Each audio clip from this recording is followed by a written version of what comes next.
Hey everyone, I wanted to hop on and go over a few tips when selling your house with kids and pets. So, the first tip is pretty straightforward. I know it seems pretty obvious, but you definitely want to tell your kids that you're selling your house.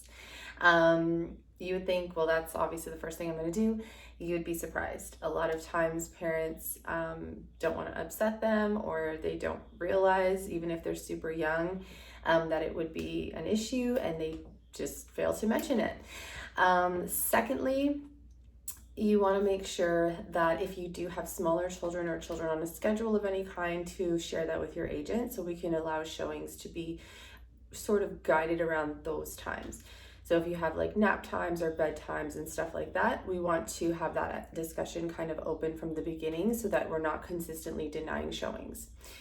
If you have pets, it's really great to either have a space for them depending on what kind of a pet behaviors you sort of deal with. So if you have like a cat that's like indoor outdoor, you just want to leave it in the instructions that if the cat does get out, it's fine.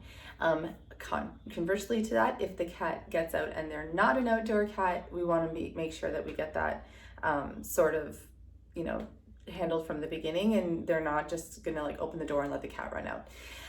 Sometimes animals are put in like different rooms or the basement where they have like their own little setup for showings, and you can also instruct the agent to share that information.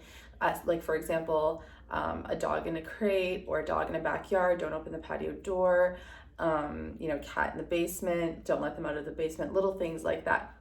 So we want to ensure safety around the pets, and we want to ensure that we're not surprising agents and clients when they walk through and they're like, oh, whoa, I didn't realize there was going to be like 20 cats down here, or like there's a dog in here. And we also want to be aware that some buyers may be adverse to pets or they may be allergic. So we just want to be sure to share that information with them.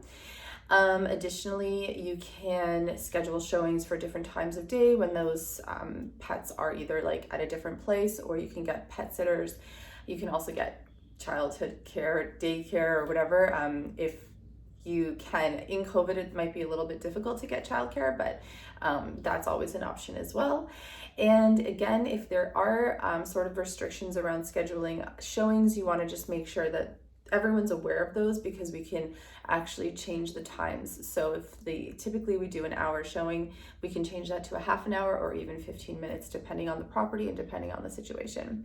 Additionally, if you have children and pets, you typically have a lot of stuff that goes along with those, and you want to make sure that for showings it's all tucked away, and for photos as well.